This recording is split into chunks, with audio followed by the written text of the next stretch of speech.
Good evening, everyone. Today we're coming to you live from Miami. 3:05 here. Good evening, good night, good morning to a lot of you. Today we're going to be talking about Softbank and how they're dipping their toes into the Miami tech scene, as well as real estate. We're also going to brush up on WeWork going public.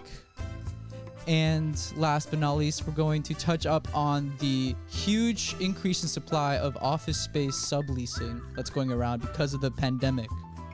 So thank you for joining us. Let's just get right into it. Let's go. So Miami has been getting quite a bit of attention since the rise of this pandemic. We hear about big money coming down here. Real estate has always been popping out here. The sun, the ocean, the women, the lifestyle is absolutely incredible.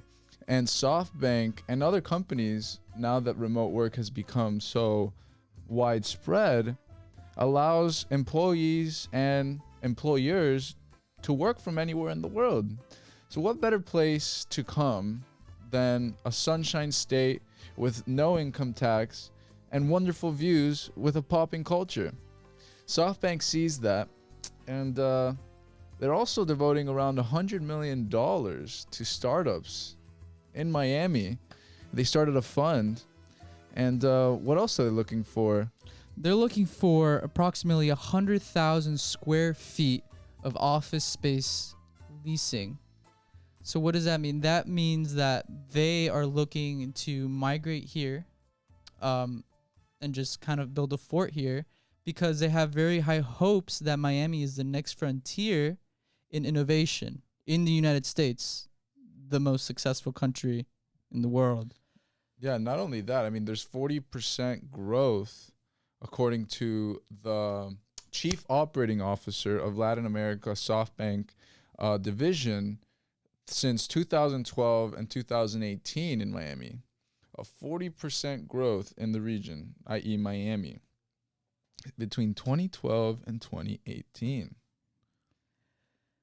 So for those of you who don't know what Softbank is, they are an investment fund management company. They've invested in ByteDance, Slack, WeWork, which is a topic of today's episode as well.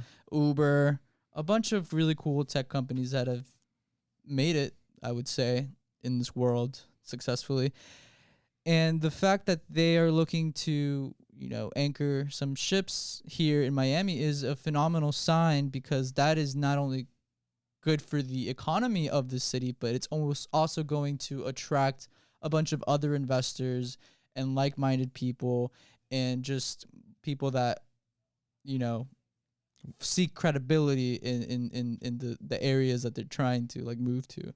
So yeah, and this Wall Street Journal article that was just released today, coincidentally, March 31st. Thank God this month is over. It's been so bloody in the market. It's been a long month. But Microsoft, Goldman Sachs, and Blackstone Group have reportedly been looking to also grab up some of this sought after commercial real estate space. But most of the work that's being done by their employees is really remote work. So it's really up to the employees if they want to move down here. But the employers, they said Miami, and Miami is the place. So that being said, commercial real estate has definitely taken a hit throughout this pandemic. And, so this is kind of a contradictive statement in a sense, because, there is interest in commercial real estate in Miami. Microsoft's looking at Brickell. Blackstone, leased a place in Miami Central Station, which is in downtown Miami. Goldman Sachs has reportedly said that they decided on moving office space, haven't disclosed much information. But on the opposite end, there's companies like WeWork who are flourishing, and there's which is basically a subleasing business. Yeah, it's interesting. And WeWork is actually going public pretty soon. They're merging with a SPAC in a deal to take the shared office provider public nearly 2 years after its high-profile failure to launch a traditional IPO. They're planning a merger with BowX Acquisition Corp, and they are valuing WeWork at $9 billion. So this is interesting because WeWork has had a pretty bad track record, right? I mean, they were valued at 47 billion market cap back when they tried to IPO, and then that kind of got it to a bust, and then the pandemic hit and people just weren't working at offices anymore, so the need for their business dwindled. But now they're back and it seems like they're actually going to become public, so that's great. But a little strange because we are experiencing the highest percentage of office space subleasing. So what does subleasing mean? That just means that, let's say I am owner of a building, or I am leasing space in a building, but I no longer require that space. Let's say I want to move somewhere else, but I'm still required to pay for that lease because of a contract. I can then get someone like Peter to sublease my lease. Therefore, he pays me at a discount the price of my lease, and I pay the remaining amount for that lease. So it's pretty cool, and we're experiencing a lot of that now because, well, remote workers, a lot of office space isn't being occupied. All these giant companies had this space rented out for, they signed contracts for almost a decade. So they really can't get out of these contracts, and they can't get out of paying. So in order to cut costs, they sublease at a discount. So it's not just WeWork doing this. It's big companies. You have JP Morgan, you have Uber, you have Yelp. They're all doing this at a way cheaper price than I believe WeWork is doing it at. So, right, they have to, because it has to be competitive. So in a way, each one of these sublease floors or opportunities in commercial real estate is driving prices down lower because there's more supply of it. A lot more supply. More companies, like tech companies. Tech companies, not surprisingly, were the biggest land grabbers of real estate, of commercial real estate, because they're geared for growth. So they always want to prepare for having more employees, more space. But now with remote work, they're actually the first people to be able to pivot into remote work. So a company like Dropbox, for example, has over 700,000 square feet in San Francisco that they leased out back in like 2018. And they're stuck in like a 10-year lease. And so they're subleasing it, basically renting it out to people, kind of like a WeWork style. So they kind of become a mini WeWork aside from their cloud storage system. And, they're losing money on it in a sense because they still have that obligation to pay the owner of the building. So it's really an interesting aspect. JP Morgan is also another big holder of subleases. They also lease. JP Morgan began subletting 700,000 square feet of office space in Manhattan. So Manhattan for JP Morgan, San Francisco for Dropbox. These are highly expensive rents, and these are the center pieces of America's industry. Manhattan for the financial district, San Francisco for the tech hubs. It's not cheap to rent in these areas. I wonder if they get charged more just because of the names that are tied to the company. Like, well, you're JP Morgan, I can charge you this amount. I know you can pay it. I mean, it typically is like done between real estate brokers and like what's in the market and the demand. So, I mean, yeah, I think people like, or companies like JP Morgan, companies like Dropbox, all flocking to these areas to do business. Yeah. And because of, they just increases demand and therefore increases prices because there's only so much space in these areas. But I don't think they're getting the rug pulled over them because of their brand name. I don't know, maybe. So at the end of 2020, 137 million square feet of office space was available for sublease across the U.S., according to CBRE Group, Inc. That is up nearly 40% from a year earlier and the highest figure since 2003. 40% is a large percentage, right? So what does this mean? This means that the supply is large, obviously. And being that the supply is large and the demand is not really high, right, because people can work remotely now, that is going to drive prices down a lot. And WeWork is going to have to compete with that. So do these, larger companies that are subleasing their space as well, but they can afford that hit more than WeWork, right? Because JP Morgan, Uber, they're pretty well established. They have the funds. They can afford these losses in revenue. And they run other businesses. They're not like, their business isn't to like rent out space to other companies. WeWork's sole business is subleasing. So they buy rights to a floor or a building, and then they dissect each portion of the building or the floors and rent it out to, people like me and Elihu who maybe need desk space, or companies who just need little offices here and there. But this is the most since 2003 that's available in commercial real estate. Yeah. So there's some opportunity there too. I mean, I don't know, maybe. I don't know. So what kind of opportunity though? Well, you were mentioning that WeWork. Oh, opportunity for WeWork. Yeah. So WeWork can pivot to a managerial role for these larger companies, right? And their subleasing segments. Yeah, this is a $1 billion idea for you all WeWork. If you're all watching, definitely consider going to these companies like Dropbox, JP Morgan, Goldman Sachs, who have long leases, 10-year leases, and most of their employees don't even want to come back to the office.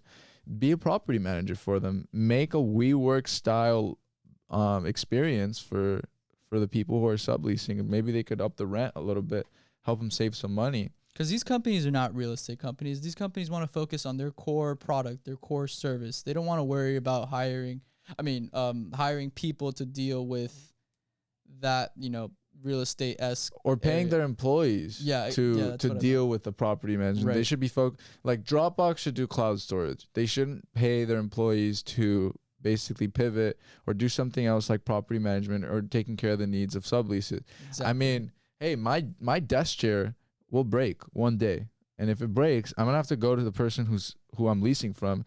And if it's JP Morgan, they do banking stuff. Like they don't care about my broken desk. They're like, yeah, your chair is broken. What? Just buy another one. How does that make me money? Yeah. Well, what Dropbox say? It's like just store it in the cloud, bro. just get another one. Just retrieve it from the cloud, dude. So I think WeWork could definitely pivot. Now they're going public, they're probably going to be forced to find other means of revenue now that the subleasing space is becoming oversaturated. Yeah. And also it might be another reason why they're going public, because the initial investors want to get out and they want to just transfer the risk to the public who maybe doesn't know any better, or they just want a piece of WeWork because they believe in the future of subleasing. And so, being an investment news podcast, we like to give you guys insights and some advice, not financial advice, because you will lose all your money, of potential things you can invest your money into that'll make you a profit. We would also mention that there are some investments that are not a good idea. I think that's also part of investment news. Yeah, WeWork is not for. I don't think WeWork, once they go public, would be a very good investment for these reasons that we've just discussed. They've already been struggling so much for the past 3 years, and I don't think they're going to.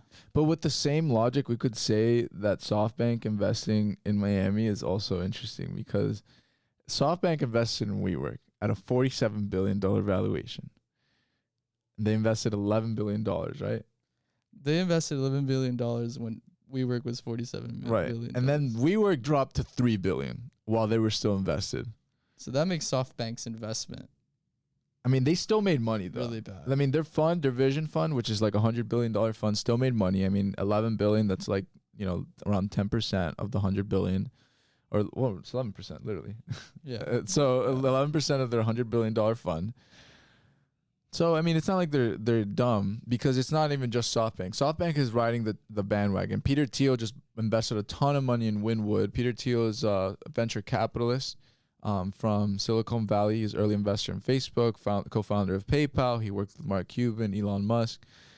And, he's coming down. I mean, there's other companies doing it. So I think Softbank is just following the trend, in a sense. Yeah, Microsoft's looking for an office in Brickell, which is the heart of Miami in regards to city and innovation. And Yeah, so SoftBank is definitely following suit. But what am I saying? What I'm saying here is like a company that goes from $47 billion, drops down to 3, and now is at $9 billion plus debt. Valuation. I mean, bit risky. And if they're going public, they're just gonna the initial investors are just unloading their shares onto the bigger fool in a sense. Now WeWork does have potential. I mean, look, it says right here, WeWork is forecasting 1.5 million total memberships at some point we don't know when, but 1.5 million memberships by 2024. Okay, sounds good. How are they going to monetize that? That compares with 476,000 in 2020. Okay, that's a lot of people. Revenue excluding China is predicted to climb to $7 billion, more than double last year. Hey, they have some growth. Fine. Maybe it's a pump and dump, whatever. But this is something I wouldn't want to touch with a 10-foot pole. So they told investors that they expect occupancy to rise 61% by the end of September this year and 70% by the end of the year. It projects that it can begin to turn a profit before the fourth quarter. But that is a bold prediction. Yeah. How realistic is that? Like I think people do enjoy working from home. I mean, I know there's some. Well, that and we're still getting a huge increase in COVID cases. It's not like we're going to be back to work anytime soon this year. I still think there's a lot more time before we actually start going back to normal. And even then, people want to work remotely now. Sure, there are going to be people that would prefer the office experience and want to come back to the office. There are those people that aren't comfortable on a Zoom call or turning on their camera, and they would rather just walk into an office. But that the grand majority, I would say, would prefer to just work from the comfort of their own home or from anywhere, right? Like, well, I'm sure the sublease trend. So other companies are subleasing their current leases because their employees don't really want to come back, or they're encouraging remote work. And these companies are already making money. They're not losing money. Yeah. It's normal during a recession to have, commercial real estate space become available. But these companies who are making their commercial real estate space available, they're making money. They're doing fine. So in a sense, maybe there is an opportunity that we might be missing because, who wants to spend like all day at home, honestly, like for the whole year and not be social, right? I mean, the really nice thing about going to an office is that you get to see Jane at the water cooler. You get to go out and talk to Tom and get a round of beers or something. Yeah. With or without COVID. I mean, you wear your mask or you're vaccinated, right? Like, so in a sense, I do see the appeal. And especially if you're like an entrepreneur or somebody who's looking to, just get out of the house and you have the funding. But I don't think they're gonna meet these numbers. No, these numbers are way too crazy. Yeah, I think they're dreaming, but we could be wrong. But I think we're right, and we'll see. But Miami for sure is the place to hang out in. Miami is for sure a buy. Oh, for sure. For sure a buy. For sure a buy.